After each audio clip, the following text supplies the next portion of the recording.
Hello friends, welcome to my YouTube channel do coding.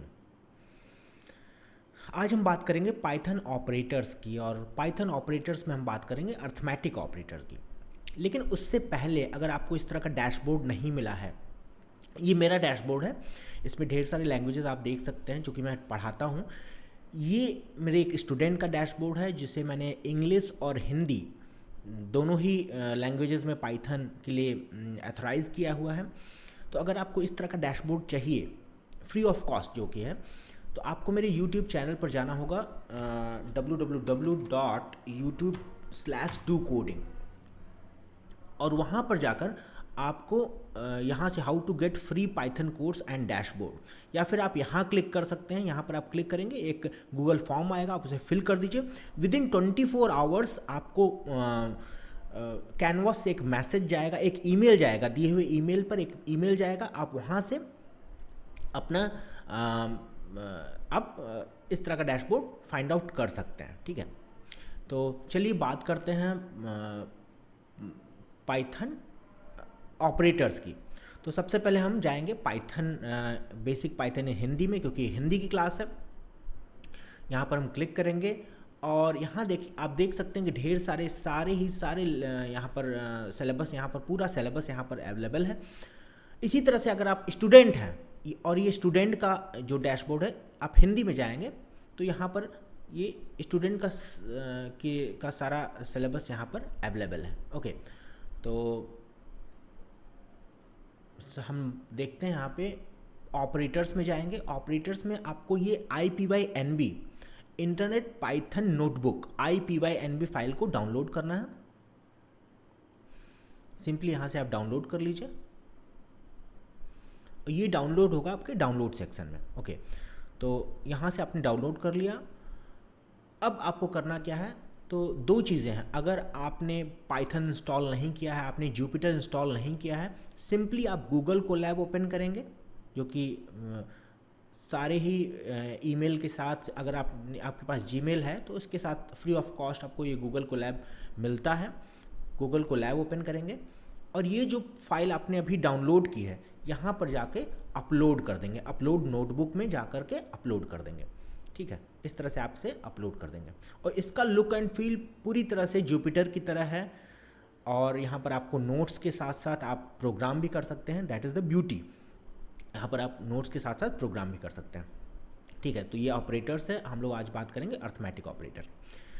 तो आप Google Colab पर भी वर्क कर सकते हैं, लेकिन क्योंकि मैं जुपिटर पर वर्क कर रहा हूँ तो मैं जुपिटर पे ही जाऊँगा और जुपिटर पे वर्क करूँगा। यहाँ पर डाउनलोड सेक्शन में मैं सर्च करूँगा कि ये जो फाइल डाउनलोड हुई थी वो कहाँ गई।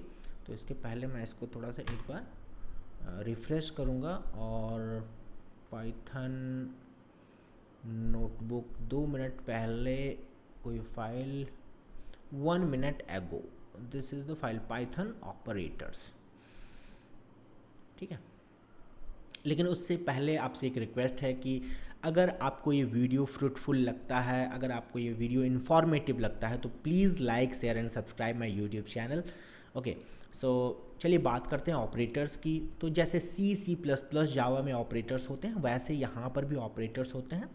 तो दो ऑपरेंड के बीच में हम जनरली ऑपरेटर्स का यूज़ करते हैं। जैसे 4 + 5 है = 9 है, तो यहाँ 4 और 5 हमारे ऑपरेंड हैं, और प्लस जो है वो ऑपरेटर है। यहाँ पर ढेर सारे ऑपरेटर्स आप देख सकते हैं। अर्थमेटिक ऑपरेटर, रिलेशनल ऑपरेटर, या फिर comparison operator, logical operator, bitwise operator, assignment operator and special operator, जो कि पाइथन में है। Special operator that is membership and identity operators. Okay, चलिए बात करते हैं अर्थमेटिक ऑपरेटर की। तो अर्थमेटिक ऑपरेटर में है हमारे पास एडिशन है, सब्सट्रैक्शन है, मल्टीप्लिकेशन है, डिवीज़न ऑपरेटर है, मॉड्यूलो ऑपरेटर है, फ्लोर डिवीज़न ऑपरेटर है, एक्सपोनेंट ऑपरेटर है, जिसे हम पावर ऑपरेटर भी कहते हैं। तो 1 by 1 मैं बात करने जा रहा हूँ इन सभी ऑपरेटर्स के बारे में 1 by 1। ठीक है, सबसे पहले बात करेंगे एडिशन की। तो यहाँ पर मैं सबसे पहले बात करता हूँ एडिशन। दो नंबर्स को ऐड करना है, तो 4 + 5 हमने लिख दिया, रन किया, 9 आ गया। ठीक है, ऐसे भी हो सकता है, कोई कहीं कोई प्रॉब्लम नहीं है। आप इसे वेरिएबल में स्टोर कर सकते हैं, a is equal to 5, b is equal to 6 and c is equal to a plus b, और c को प्रिंट करा सकते हैं 11। ठीक है, तो आप चाहें तो c को ऐसे लिख सकते हैं, ठीक, या फिर आप c को प्रिंट c कर सकते हैं। ठीक है, तो दोनों ही केस में आपको आउटपुट मिलेगा, लेकिन प्रिंट, अगर आप कोई चीज़ प्रिंट करा रहे हैं तो प्रिंट के अंदर लिखना चाहिए। दैट इज़ एक अच्छा तरीका होता है, कोई भी चीज़ अगर आप प्रिंट करा रहे हैं तो प्रिंट के अंदर लिखिए। ठीक है, तो इस तरह से आपका प्लस ऑपरेटर वर्क करता है। तो एडिशन के बाद फिर हम लोग बात करते हैं, अगर देखिए अब इसमें यह है कि आपने यहाँ पर फिक्स वैल्यू लिया, अगर आप चाहते हैं कि यूज़र से वैल्यू लें, आप कीबोर्ड से वैल्यू लें, तो क्या करेंगे, a is equal to int input enter first number and then b is equal to int input enter second number, okay, and then c is equal to a plus b, and then what, print c, enter first number 5, enter second number 6, and then 11 is the result। तो आप चाहें तो यहाँ पर result के case में यहाँ पर इसको और फॉर्मेटिव वे में लिख सकते हैं, कैसे, the addition of two numbers is equal to what, is equal to this, in the first number 5, 6 and then is equal to 11। तो ये फॉर्मेटेड वे है, आप अगर यूज़र से इनपुट लेना चाहते हैं, आप डिफरेंट नंबर्स लेना चाहते हैं हर बार, तो आप इस तरह से यूज़ कर सकते हैं। ये हो गया एडिशन। इसके बाद बात करते हैं सब्सट्रैक्शन की।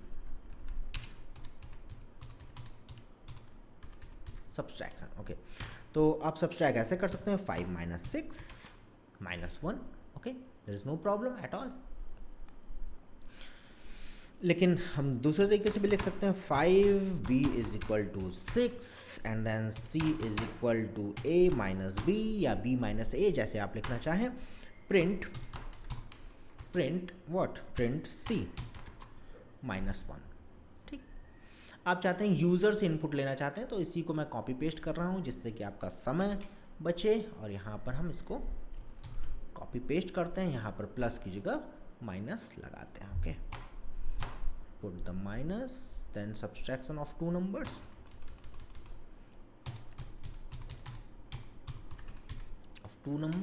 is equal to 6, 5 and then 1, okay। तो इस तरह से आप सब्सट्रैक्शन यूज कर सकते हैं। नेक्स्ट बात करते हैं मल्टीप्लिकेशन की। तो multiplication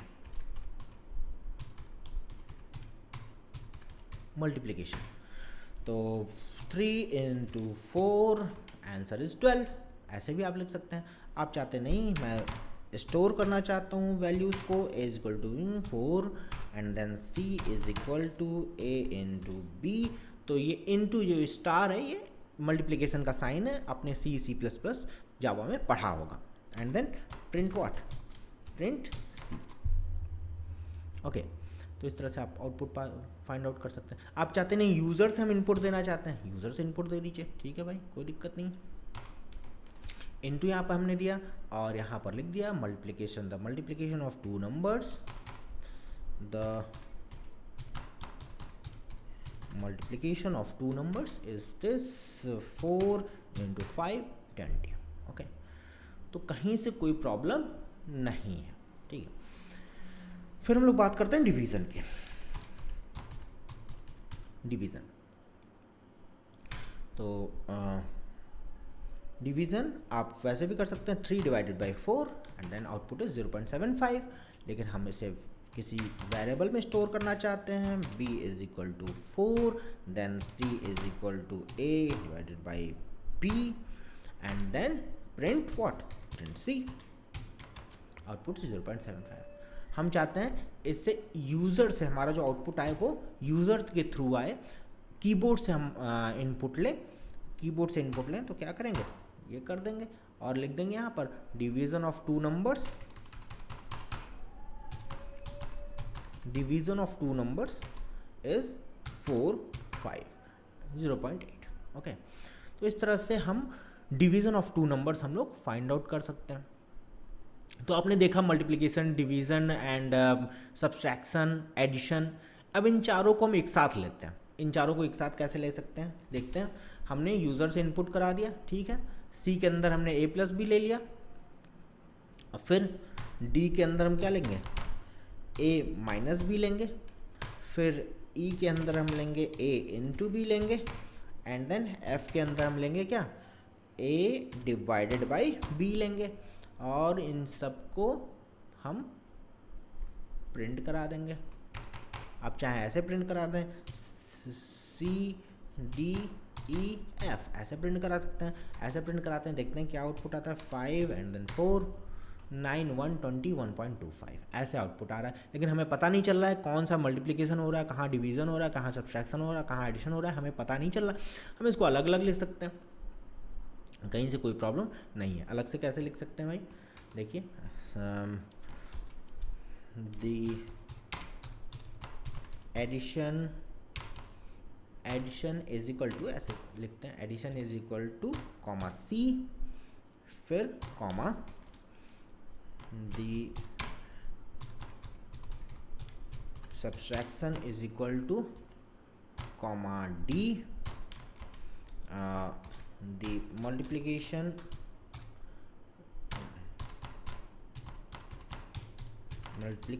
is equal to comma e, and then the division is equal to what, comma f। यहाँ पर इसे बंद करते हैं, यहाँ पर रन करते हैं, देखते हैं 5 and 4, addition is 9, subtraction is 1, multiplication is 20 and division is 1.25। इस तरह से भी आप कर सकते हैं, कहीं कोई प्रॉब्लम नहीं है। तो यहाँ पर कुछ बातें लिखी हुई, कुछ नोट लिखा हुआ है। सब जो डिवीज़न ऑपरेटर है always perform floating point arithmetic, मतलब जो भी डिवीज़न से जो आउटपुट आता है वो हमेशा फ्लोटिंग पॉइंट अर्थमेटिक आता है, hence it always returns float value. जो डिवीज़न है हमारा, हमने अभी डिवीज़न यहाँ किया, ये जो भी रिटर्न करता है फ्लोट वैल्यू रिटर्न करता है। टाइप से हम चेक करते हैं, एक टाइप फंक्शन होता है, आपको पहले भी बता चुके हैं, टाइप फंक्शन होता है टाइप ऑफ सी। अच्छा, टाइप ऑफ सी यहाँ पर क्यों इंट दे रहा है, सबसे पहले इसको आप रन कराएंगे और फिर टाइप ऑफ सी देखेंगे। तो टाइप ऑफ सी क्या हमारा फ्लोट है, क्यों, क्योंकि ये फ्लोटिंग पॉइंट वैल्यू दे रहा है, इसलिए टाइप ऑफ सी हमारा क्या है, फ्लोट है। तो इसको जस्ट रन कराने के बाद जब टाइप ऑफ सी चेक करेंगे तो यहाँ पर फ्लोट आएगा।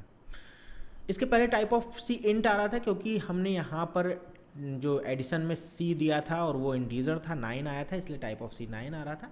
एनीवे, आपको अगर टाइप ऑफ सी चेक करना, सबसे पहले ये रन कराइए सी को, फिर यहाँ करेंगे तो फ्लोट आएगा, ठीक है। तो ये बातें होंगी अब यहाँ पर। But floor division can perform both floating point and integral arithmetic. If arguments are int type, then result is int type. If at least one argument is float type, then result is float type. ठीक है, अभी हम लोग जब floor division पढ़ेंगे तो हम देखेंगे कि क्या होता है, एक पहला आर्गूमेंट अगर हम फ्लोट रखते हैं या दोनों आर्गूमेंट इंट रख दें, इसको हम लोग देखेंगे, ठीक है। तो हमने डिवीज़न तक पढ़ते हैं modulo operator, very important, modulo operator पढ़ते हैं हम लोग। मॉड्यूलो ऑपरेटर, मॉड्यूलो ऑपरेटर,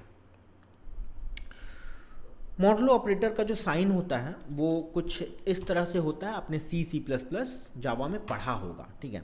तो हम देखते हैं 3 मॉड्यूलो 4, इसका आउटपुट क्या आएगा, 3 आएगा। तो modulo operator gives the remainder value, modulo operator remainder value देता है। अब रिमाइंडर क्या होता है, तो एक मेरे पास इमेज है, मैं आपको दिखाना चाहूँगा। यहाँ पर ये देखिए, ये डिवाइज़र होता है, ये डिविडेंड होता है, ये कोशेंट होता है, ये रिमाइंडर होता है। तो जब हम लोग डिवीज़न करते हैं तो जो वैल्यू बच जाती है उसको रिमाइंडर बोलते हैं, ठीक। तो रिमाइंडर वैल्यू होती है, अगर हम 4 मॉडुलो 3 करें तो क्या होगा, आएगा 1।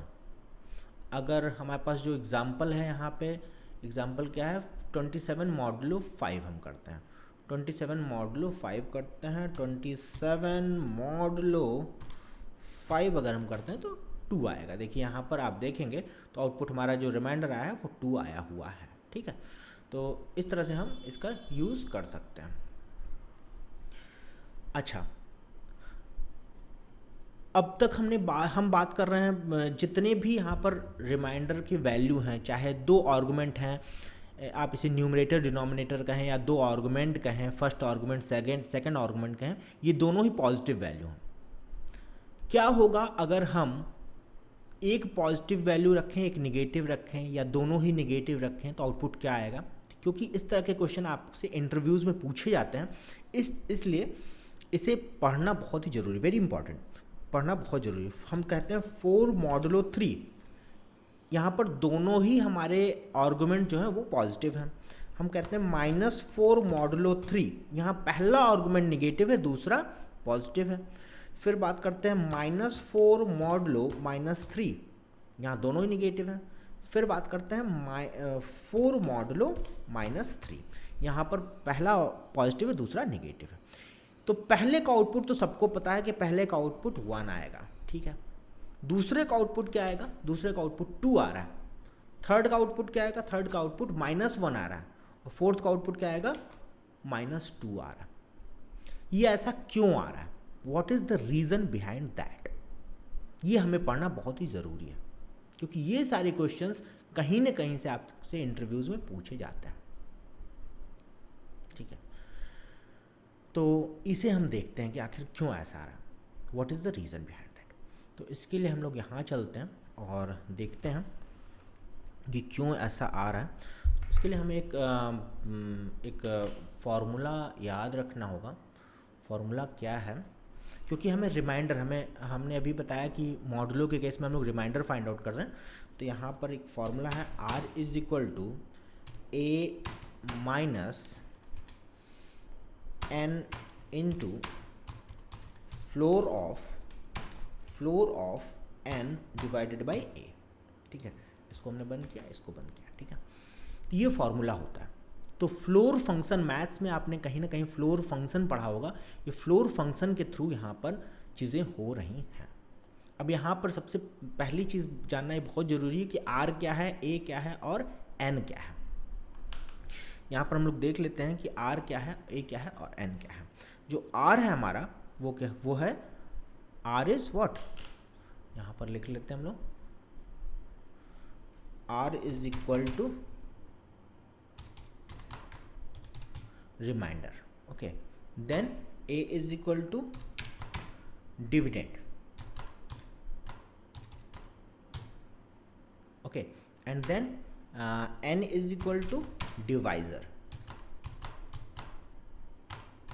Divisor, okay. तो यहाँ पर ये डायग्राम यहाँ बना हुआ है, आप लोग ध्यान से समझ सकते हैं कि कौन सी वैल्यू कहाँ आएगी। तो हम एग्जाम्पल लेते हैं और एग्जाम्पल से देखते हैं। एग्जाम्पल हमारा क्या था? एग्जाम्पल अगर आप लोग ध्यान से देखेंगे तो एग्जाम्पल था हमारा, पहला एग्जाम्पल था 4 मॉडुलो 3। तो 4 मॉडुलो 3 हम लेते हैं, 4 मॉडुलो 3 लेते हैं। तो 4 मॉडुलो 3 में तो सबको पता है कि हमारा आउटपुट क्या आएगा, 4 मॉडुलो 3, 4 मॉडुलो 3, ठीक।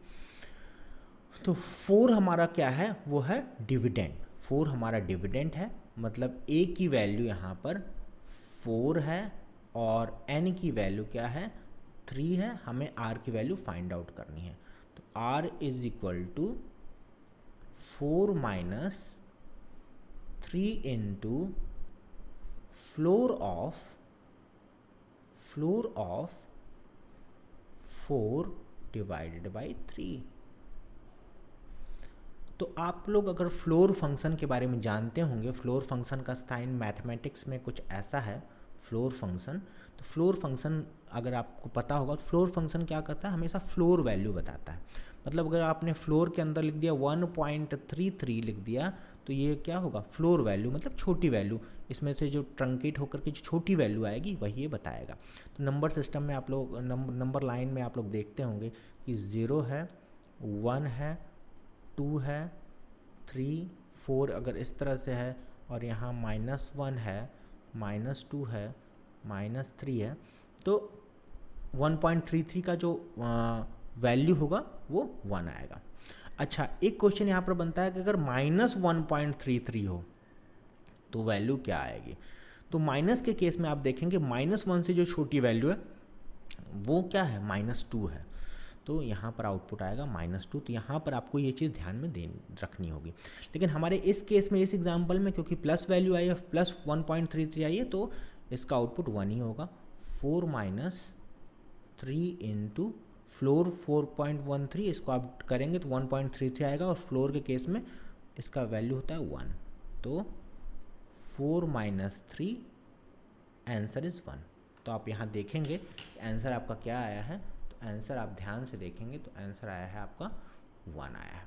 दूसरा एग्जाम्पल लेते हैं जो कि बहुत ही इम्पॉर्टेंट है, -4 एंड मॉडुलो 3, ये लेते हैं हम लोग, -4 मॉडुलो 3। ठीक, तो यहीं पर हम लोग देख लेते हैं इसको।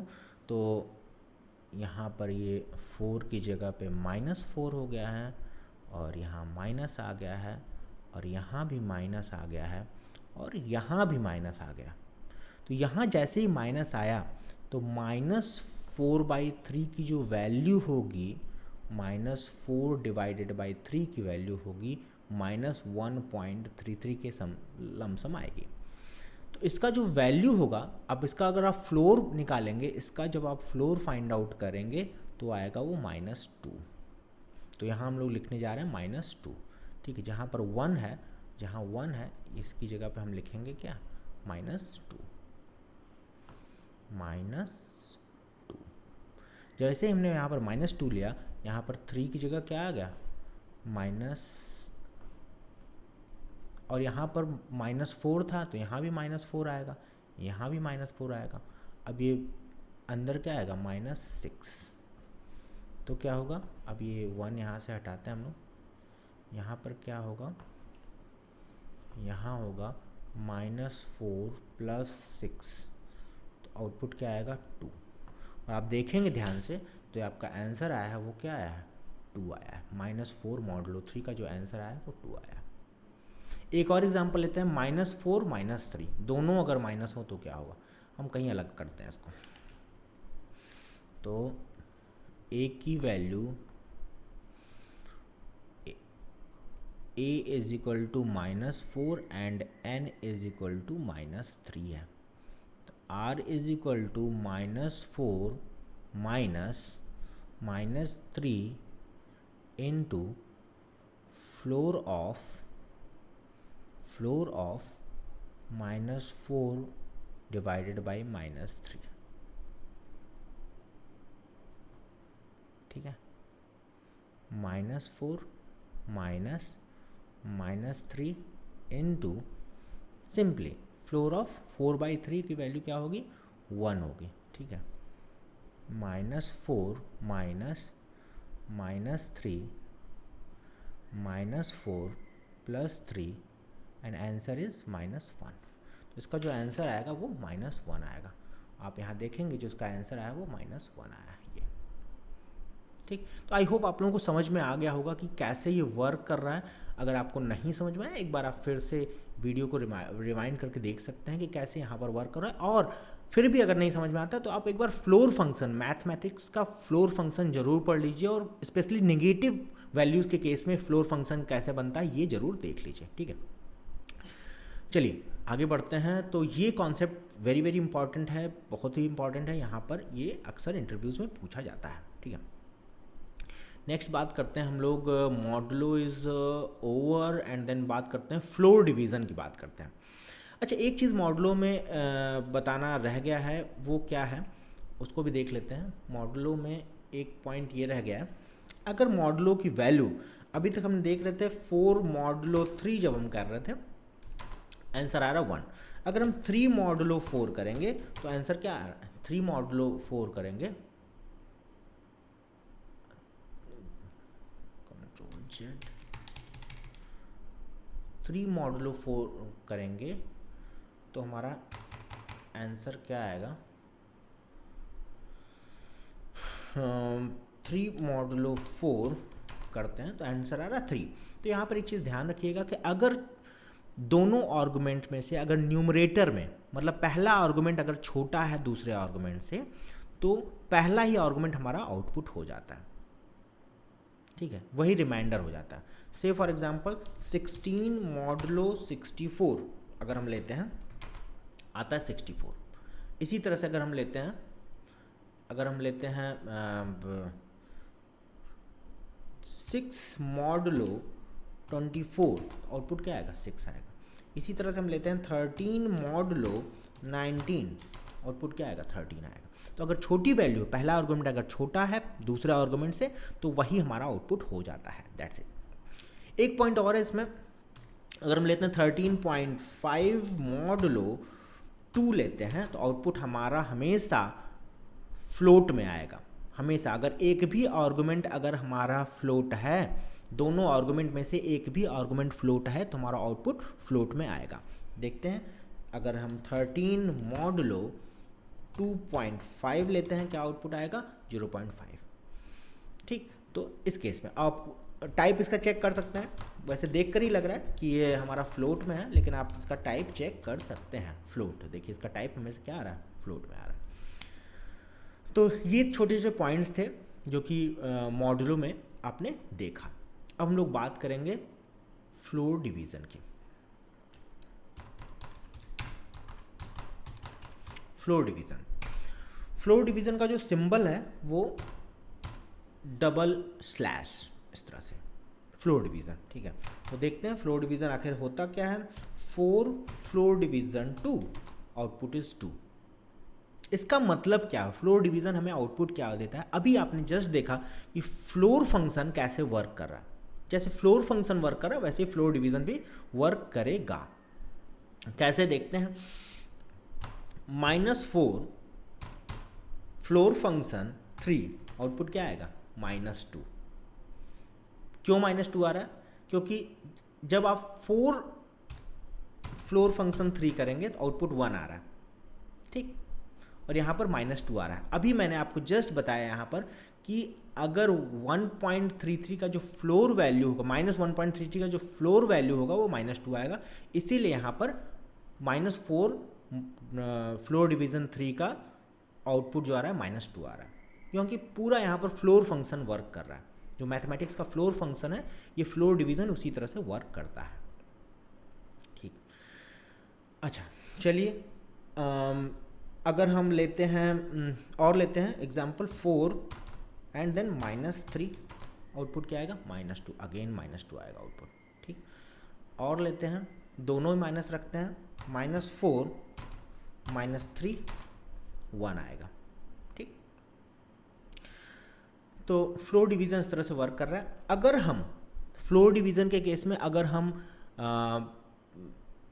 फ्लोट वैल्यू लेते हैं, पहला आर्गुमेंट फ्लोट लेते हैं 4.52 आउटपुट किस में आएगा फ्लोट में आएगा।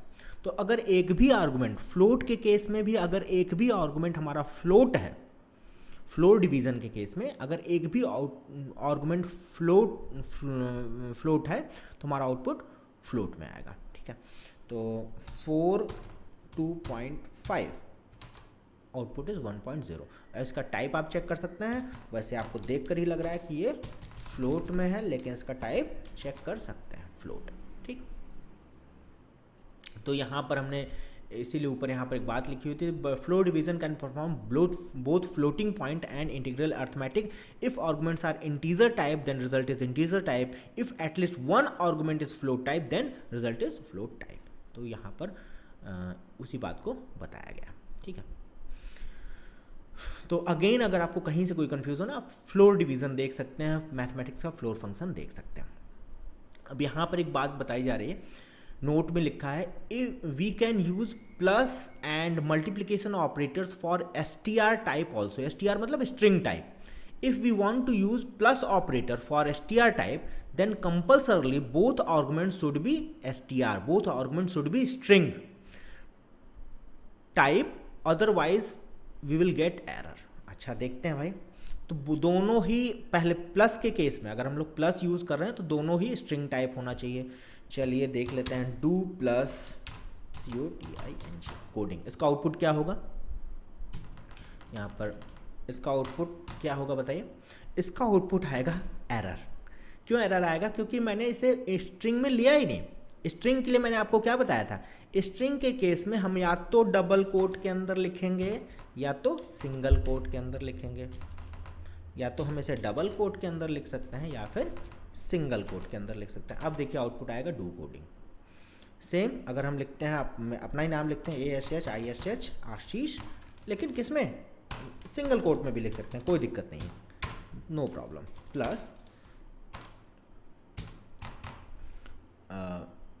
MISH, ओके, लेकिन किस में लिखेंगे? सिंगल कोट या डबल कोट में। आउटपुट आएगा इस तरह से, ठीक है। तो मैंने 2 बार आशीष लिख दिया। और क्या कर सकते हैं?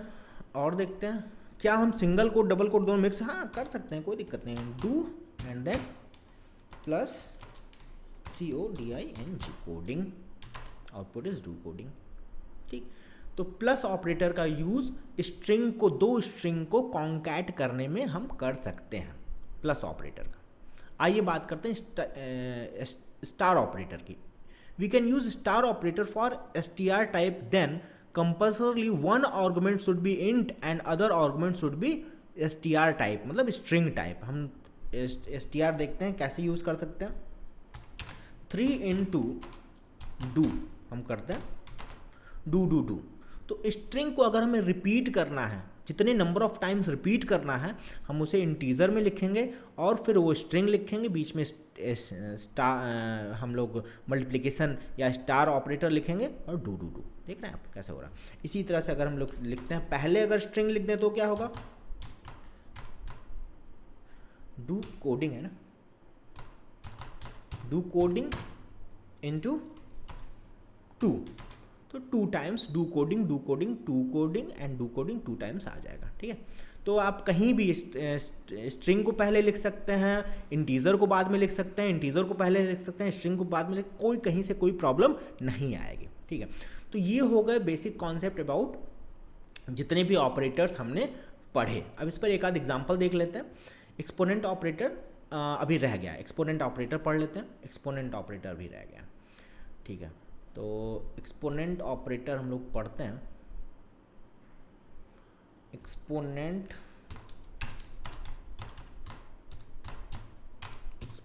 Operator, exponent operator 3 double star 2 का मतलब होगा 9। इसका मतलब क्या होगा? 3 to the power 2, 3 to the power 2, 3 into 3 9 आ जाएगा।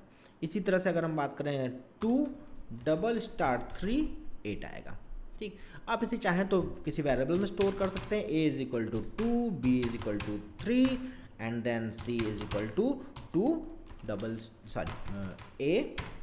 a double star 3 b and then print what? Print c 8। आप लोग यहीं पर एक काम और कर सकते हैं, d is equal to b double star a, उल्टा कर दिया हमने, और यहाँ पर हम प्रिंट करा रहे हैं किसको? प्रिंट d 8 9, ठीक। आउटपुट आ रहा है 8 9। तो इस तरह से आप इसका यूज़ कर सकते हैं। तो आपको करना क्या है, इन सारे ही ऑपरेटर्स को एक साथ, जैसे कि मैंने यहाँ पर प्लस और के लिए लिखा था, ठीक है, ये सारे plus, addition, multiplication, subtraction, division के लिए लिखा था। आपको सारे ऑपरेटर्स को एक साथ लिख करके बनाना होगा। चलिए मैं ही बना देता हूँ, कुछ नहीं करना, कॉपी करिए इसको, लास्ट में आकर के यहाँ पर कहीं पेस्ट कर देते हैं, ठीक है।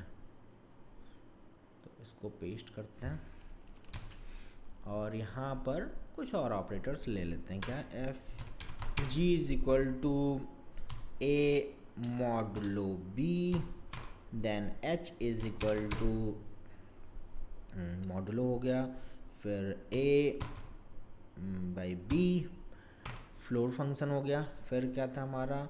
H g h i is equal to a double star b. इस तरह से हो गया। सभी को प्रिंट करा देते हैं हम लोग यहाँ पे, चाहे आप अलग अलग प्रिंट करा दें या एक साथ प्रिंट करा दें, आपकी मर्जी, ठीक है। तो ऐसे मैं लिख दे रहा हूँ, आप लोग उसको प्रिंट करा लीजिएगा। एफ जी जी कॉमा एच कॉमा आई, ठीक है। तो 3 देते हैं, 4 देते हैं, और यहाँ पर 3 + 4 7, सबसे -1, मल्टीप्लिकेशन 12, डिवीज़न 0.75, इसका जो मॉडुलो आएगा वो आएगा 3, और जो फ्लोर फंक्शन आएगा 0 आएगा, और जो पावर ऑपरेटर आएगा 81 आएगा। तो ये मैंने GHI ऐसे साथ में लिख दिया, इसलिए सारे आउटपुट साथ में आ रहे हैं। आप ऐसे अलग अलग करके लिख सकते हैं, कहीं से कोई प्रॉब्लम नहीं है, ठीक है। चलिए, एक प्रोग्राम है calculate the area of rectangle, बहुत इजी है। सबसे पहले हम लोग यहाँ पर यूज़र से इनपुट लेते हैं और इसको करते हैं। तो यूज़र से इनपुट ले लिया हमने A और B, आप A और B की जगह L और B ले लीजिए, length and breadth, okay. Enter the length, enter L, ठीक है, या फिर आप लेंथ कह सकते हैं इसको, length of rectangle, enter breadth of rectangle, ठीक है, इंटर B, और यहाँ पर area is equal to L into B, print area of rectangle is equal to L into B, ठीक है।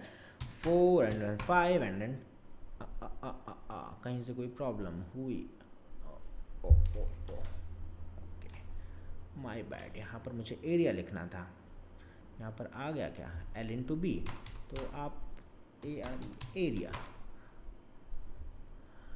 एरिया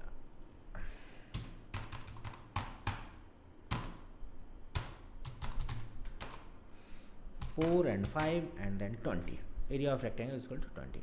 आप चाहते हैं कि नहीं, मैं एक और वेरिएबल नहीं यूज़ करना चाहता, आपकी मर्जी, कोई कहीं से कोई प्रॉब्लम नहीं है। आप इस एरिया को हटाइए यहाँ से और सिंपली लिखिए यहाँ पर L इंटू B। भाई जितने कम से कम वेरिएबल यूज़ करें उतना ही अच्छा है। 4 and then 5 and then 20, okay. तो एरिया ऑफ रेक्टेंगल हो गया। इसके बाद एक प्रोग्राम है जो कि हम लोग C में भी करते हैं, C++ में भी, जावा में भी करते हैं। Write a program to convert given number of days into year, month, week and days. Suppose input is 789 days. अब 789 डेज को आपको कन्वर्ट करना है। इस 789 डेज में कितने ईयर होंगे, कितने मंथ होंगे, कितने वीक होंगे, कितने डेज होंगे। तो ये प्रोग्राम हम लोग C++ जावा में करते थे सिर्फ एक तरीके से। इसको मैं यहाँ पर पाइथन में 2 तरीके से बताऊँगा, लेकिन आज की क्लास में नहीं बताऊँगा, नेक्स्ट क्लास में बताऊँगा, क्योंकि आज टाइम कुछ ज़्यादा हो गया। तो नेक्स्ट क्लास में इसको देखते हैं। और उसके बाद हम लोग बात करेंगे रिलेशनल ऑपरेटर की, रिलेशनल का फिर लॉजिकल ऑपरेटर्स, फिर बात करेंगे हम लोग बिटवाइज ऑपरेटर्स की, बिटवाइज के बाद shift operator, and then assignment operator, ternary operator, special operator. इन सारे ऑपरेटर्स की 1 by 1 हम लोग बात करेंगे, ठीक है। So till then, thank you for watching.